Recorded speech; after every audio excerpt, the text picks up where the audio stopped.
Welcome to the Online Reporting System tool for Network Coordinators. Again, just a reminder, you must be operating in Firefox and please have your manual handy for quick reference. The first screen you will see will be your login. So you will enter your username and your password, and which will take you to the main menu. The main menu offers you three options. The first option is Network Reports. So you can access the network reports for whichever quarter you like, and they give you some options as to what kind of report you might want to review. So enter the one you like from the drop down, the rich text format if you like, pick the reporting start period and end period, and agency. You have the option to pick a specific agency, or all will give you a report for your entire network. So display reports. For the purposes of this tool, it'll show you what one of those reports will look like that you will receive and the information you can get from this one. Normally, for the actual reports, you won't receive them until all of the data from the entire province has been entered, at which time then you'll be able to access your reports. And you can use this information for your quarterly reports or your year-end report, and it's valuable information. So navigating back to your main menu gives you the option now to access some other information.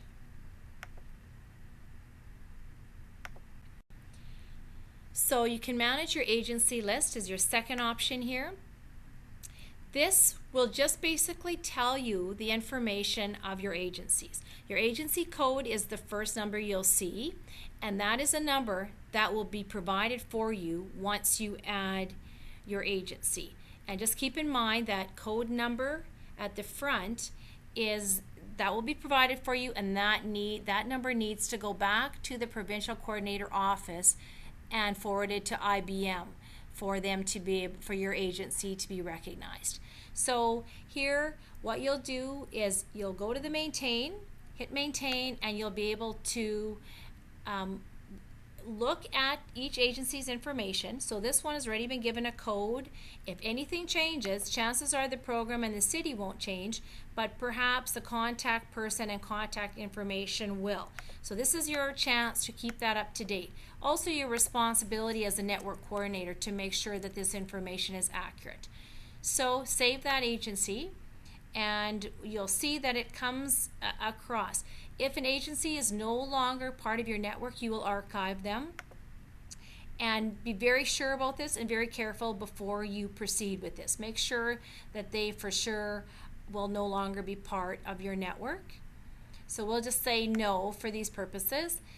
If you want to add a new agency, let's say a new one has come on board, click Add New Agency. You'll enter their information. So we'll just make up any agency name for now. We'll use the FASD supports name. We will pick a community just to show you where it will be, the contact person. Make sure you're accurate with this, and if that changes, like I mentioned before, make sure you're keeping that up to date. So we'll add Jim Jones as our contact person we're making up, as well as their contact email address and number. For the purposes of these tools, these are all made up names. There are no actual clients on this tool or client names. And we'll add that agency. So you'll see that once we add that agency, this agency code at the end comes right back to us. So pretty much instantly we're given that code that then, as I mentioned, gets forwarded to the provincial coordinator office. So again, back to your main menu, and the last step you will do is monitor agency submission status. So by pressing on this, you're able to see which service providers in your network have submitted their reports. So you can see here the status of them all are pending. So if they were submitted, it would show as submitted, as you can see on this one on the bottom. And if there was an error that the service provider or caseworker thought they had, you would, as a coordinator, unsubmit that.